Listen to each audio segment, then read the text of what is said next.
The feedback and ratings tab is where all of your internal feedback and online ratings and reviews that we've pulled in through the APIs sit within the software in your dashboard.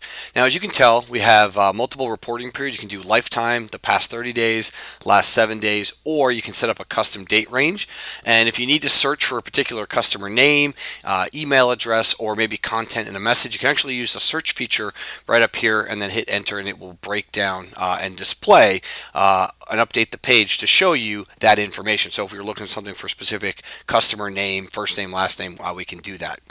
Additional filter settings that you have is you have the ability to break it down by ratings, the review sources, the status type, so resolved, unresolved, and unresolved would be something that doesn't meet the threshold and it's something that you need to have open and you need to resolve it for a customer that maybe wasn't happy or they didn't quite meet that threshold for some reason. Published, pending, and suppressed feedback, and the definitions for all of these, we're going to put a little definition sheet just below this video for you. You can also see that as soon as I click on this, it updates it. You can find feedback that or ratings and reviews that have been shared on Facebook, Google, and Twitter. You can even drill this down to an employee level as well. So I can find basically all feedback attached to John Smith that has been shared on Facebook. Actually, that has been shared on Facebook. And let's see if we have anything that's set up. And you can see that we've done that. And then maybe any ratings of 4 or 5 stars. And there we go. That should be good. So you can see that I was able to actually drill this down, and then I can see all of that feedback that's on there. You can see all of it. I can then expand it down to the results per page out to 100 in this case and see what's going on. I can also reset the filter and bring it back to the default at any time. All right, so that's where you can basically go through the filtering process. And then what you can see here is the total reviews, your average rating, and the rating breakdown across the entire software for your entire business right here. And then you can see you can manage each of the reviews or feedback right here on the dashboard. You can see the recent ones that we have in. We've got the grade Facebook icon, so we're connected to Facebook in this case. And if I were to share it, you would see that it would be blue. And then when you hover on anything that has been shared, it'll actually give you the share date.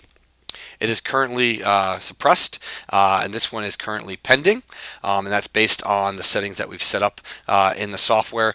Now, pending is any internal feedback that's on a 7-day delay to avoid duplicate content flags on external sites in case they're looking at your site or our review site that we've created for you, to make sure that there's no duplicate content out there, because we want the online ratings and reviews of your customers to take priority over that.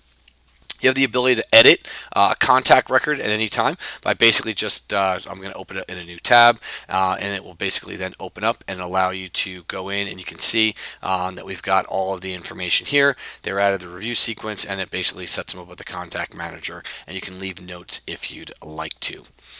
Scroll down, you can see that this is red and suppressed, but up here we had a gray suppressed. So what that means is at the end of the 7 days, this is currently in pending, but it will not show even though it is a 5-star rating.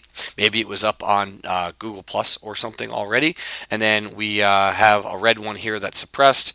I can select it to become unsuppressed. You can see this published, and it would then show out on our review streaming plugins as well as the micro review site that we're creating for you.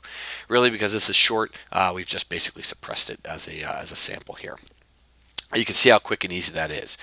You can see that this was posted on 9/14 of 2015, like we talked about earlier with the hover over.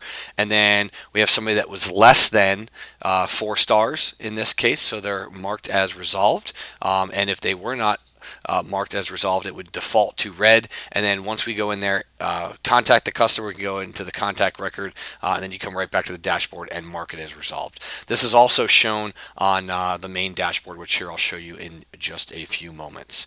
You can see that this is suppressed, and there's no way for me to unsuppress feedback that doesn't meet the minimum threshold, so that will automatically suppress it and never show it to any of the review streaming plugin or to the review microsite that's out there. So it's actually pretty simple and pretty intuitive on how to use that.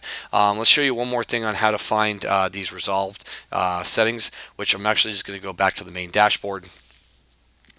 And if I click on the unresolved right here on the dashboard, as you'll see, it actually will bring me back to the 28 total unresolved that I have, the average rating of those, and it actually just updated the filter for me. You can see that I can go through these and I can mark these as resolved as need be. Now remember, this is a sample account, so you shouldn't expect 28 unresolved as we get set up. Now if I reset the filter right here, you can notice that now I've got 105 total, the average rating across that, and it's a quick and easy way to view all of your feedback. The most recent ones are at the top, and then you work your way through from there.